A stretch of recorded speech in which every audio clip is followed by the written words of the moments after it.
Fala, meu querido! Chegamos com mais uma questão da prova da Unicamp. Hoje foi dia de prova de Unicamp, né? Segunda-feira aqui, que realizaram os dias de prova de conhecimentos específicos. E tivemos 6 questões de física que nós iremos resolver, cada uma delas com vocês aqui. Espero que vocês tenham ido muito bem hoje na prova. E você que não está estudando para a prova, que não fez a prova e está estudando para a FUVEST, acontece no próximo final de semana, ou então para os vestibulares de 2022, né? Então já está começando aí a engrenar para poder estudar esse ano letivo com bastante empenho. Aí espero que vocês tenham estudado isso, né? Então vamos a essa questão que nos fala um pouquinho sobre momento. Momento é um tema que tem caído muito nos vestibulares ultimamente, está muito em alta e mais uma vez apareceu aqui no caso aí da pedra de Stonehenge lá na Grã-Bretanha. Ela fala o seguinte, ó. Recentemente, os arqueólogos do Reino Unido apresentaram novas evidências sobre a origem do Círculo das Pedras de Stonehenge na Grã-Bretanha.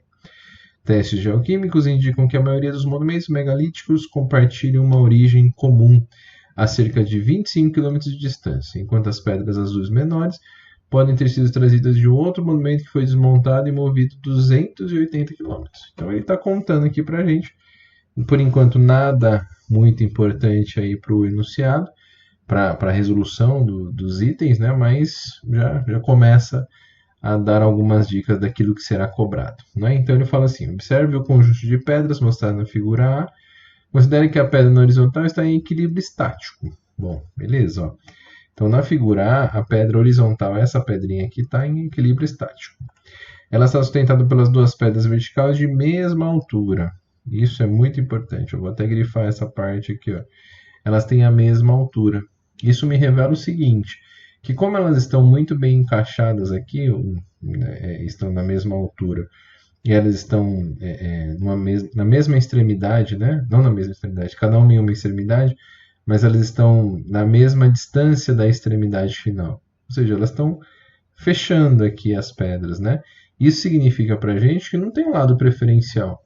Ou seja, a força para cima F2 tem que ser igual à força F1 aqui. A gente vai ter essa discussão um pouquinho mais à frente. Tá bom, mas a pedra horizontal é homogênea, estando de massa uniformemente distribuída ao longo de um comprimento de 4 metros. Tá bom, então a distância entre as duas pedras é de 4 metros. Outra informação também importante aqui, vamos anotar essa informação. A força F1 indicada na figura 1 tem um valor de 9 vezes 10 a quarta newtons. Tá bom, então outra informação aí que ele nos deu, os valores que a gente vai usar. Suponha que uma das pedras verticais se rompa, gerando imediatamente após a ruptura um diagrama de força mostrado na figura B. Então, essa pedrinha aqui se rompeu, quebrou aqui, aconteceu alguma coisa e ela não está mais sustentando esse ponto. Tá bom. Na situação A, figura A, o peso, a força peso que age no centro de massa da pedra horizontal produz um torque de módulo dado por tal P. Tá bom, então esse é o torque que a gente está aqui querendo calcular em relação ao centro, ao ponto O. Então existe um torque porque existe uma força e essa pedra aqui poderia girar, rotacionar em torno desse ponto O. Tá bom. O módulo do torque P é dado pelo produto da força peso vezes a distância D ao centro de massa do ponto O. Então ele te deu a dica ainda, né? Vamos até anotar isso, vamos começar a fazer as anotações aqui para poder responder. Então no item A, ó, ele quer saber o módulo do torque resultante tal P na situação da figura B. Ou seja, ele quer saber, vou até anotar aqui, esse módulo, o módulo de tal P, que vai ser justamente o produto entre a força-peso e a distância D que separa a força-peso e o ponto O. Muito bem. Então, o que falta a gente achar aqui? Falta achar tudo, né? Falta achar o peso e falta achar essa distância.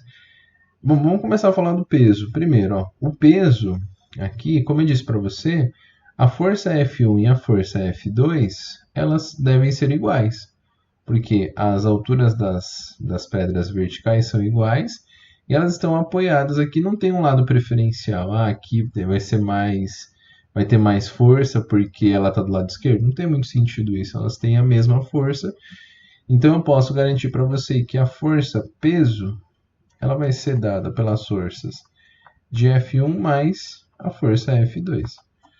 Porém, como eu sei que elas estão sob uma mesma altura da pedra aqui, eu posso dizer que as duas forças são iguais. Como F1 é 9 vezes 10 a quarta, eu posso dizer que é 9 vezes 10 a quarta mais 9 vezes 10 a quarta.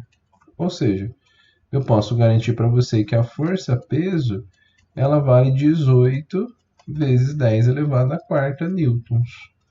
Por enquanto, eu nem vou me preocupar em transformar em algarismo significativo 1,8 vezes 10 a quinta. Eu vou deixar assim por enquanto. Então tá bom. E aqui, como ele quer saber o módulo, né? Eu não vou me preocupar com o sinal, porque às vezes você poderia falar assim, poxa, eu tenho que usar aquele referencial, né? Ou a convenção que me diz que quando o torque vai no sentido horário, essa força vai causar um torque negativo e quando ela está no sentido anti-horário o torque é positivo. Não me preocupo com isso.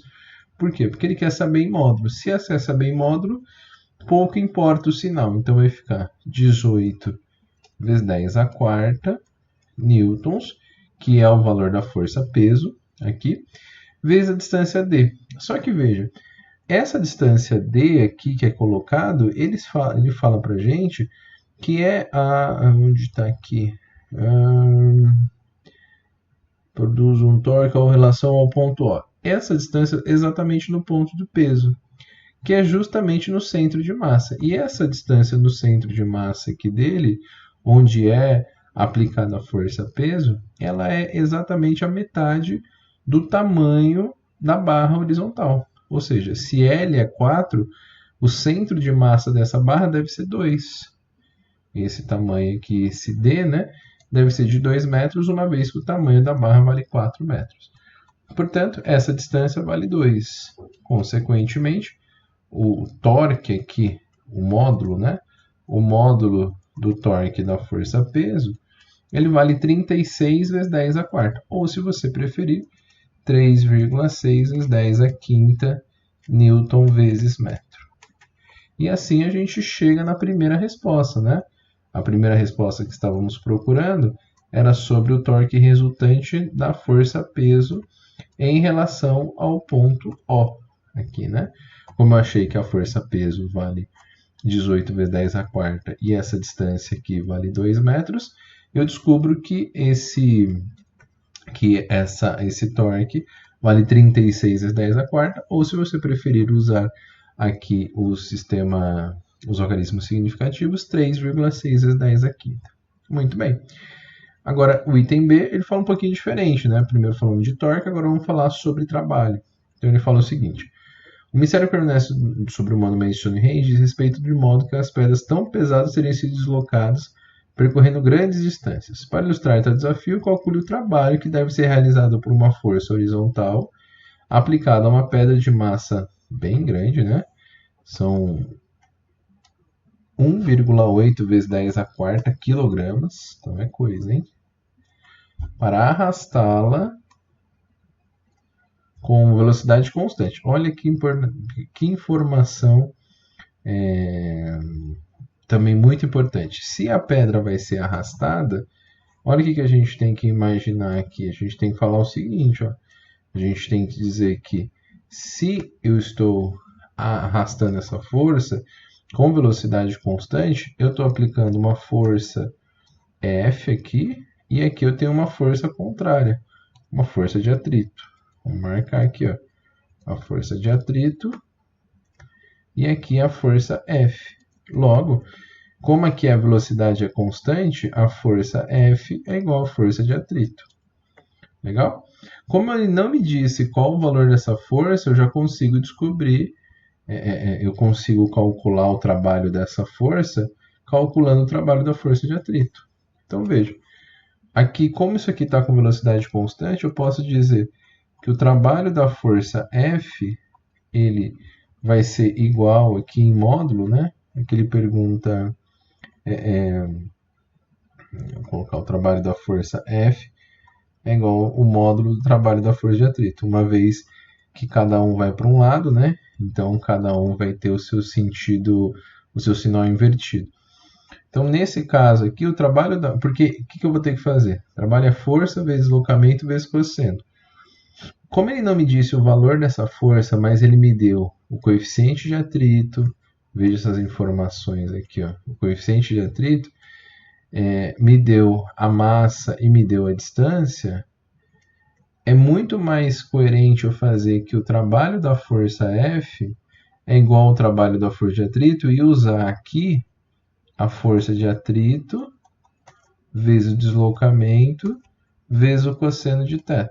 Nesse caso aqui, veja que eu estou tentando arrastar essa situação. Como eu estou querendo arrastar, o cosseno aqui deve ser um cosseno de 0 graus. Né? No caso desse valor, a força está aplicando, o deslocamento está indo para cá. Então seria um cosseno de 180 graus. Né? Mas aí, como vai ser em módulo, isso não vai ser problema.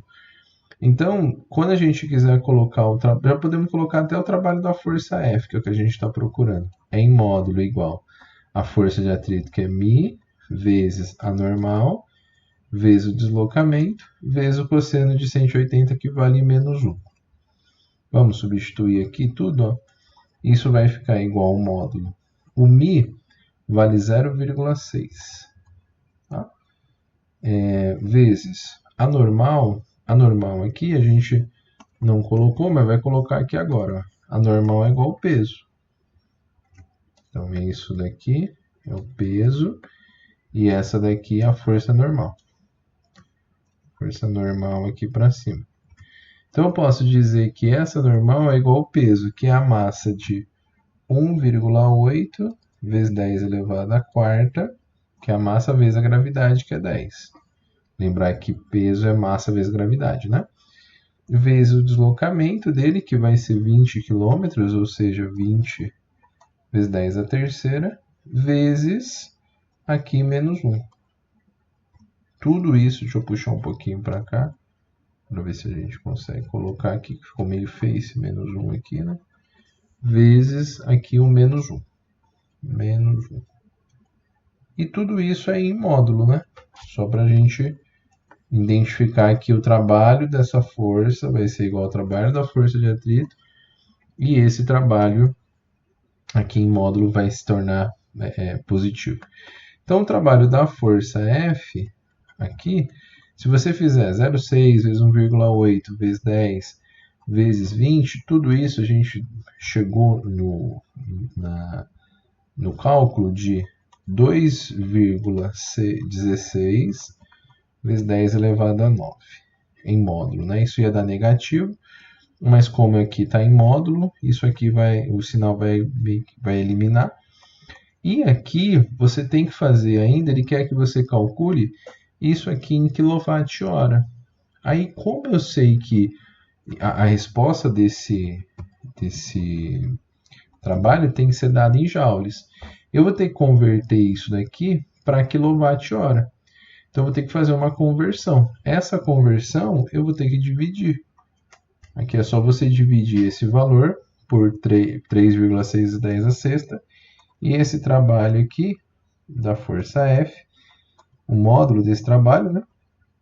Aqui vai ser igual a 2,16 vezes 10 elevado a 9 sobre 3,6 vezes 10 elevado a sexta. Se você dividir aqui o valor, né, desse 3,6 dividido por 2,9, isso vai dar aqui, isso vai dar 0,6 e 0,6 vezes 10 a terceira, isso vai dar 600 kWh. Pronto. E aí a gente chega naquilo que a gente estava procurando, né? Que era o trabalho dele dado em kilowatt. Então, vou fazer a transformação aqui toda dela, né? Para se chegar. Então, o importante era que você soubesse fazer o passo a passo, né? Encontrar que o trabalho da força F é igual ao trabalho da força de atrito. E por que eu não fiz direto trabalho força vezes deslocamento? Porque eu não sabia o valor dessa força. Mas eu sei que quando a velocidade é constante, essa força é igual à força de atrito. Então, se eu calcular a força de atrito aqui, o trabalho da força de atrito, ele vai ser igual ao trabalho da força F. Né? Claro que em módulo, o sinal desse é o inverso do trabalho da força F. Né? E é por isso que a gente faz isso. E depois você faz uma conversão, que se 1 kWh é 3,610 a sexta, aí 2,1610 a nona, que foi o valor que a gente achou, dividido por 3,610 a sexta, chega em 600 kWh. Então essa aí a energia, o trabalho realizado para que se conseguisse deslocar aí por 20 quilômetros essa massa de 1,8 vezes 10 a quarta quilogramas. Né? Então, questãozinha bem bonitinha, bem interessante para que você pudesse aí tanto falar das questões de trabalho, quanto um tema que está muito em alta, que é o tema do momento. Bom, então se essa questão te ajudou, dá um like aqui, se inscreve no nosso canal para poder nos ajudar e continuaremos resolvendo os exercícios no Unicamp 2022.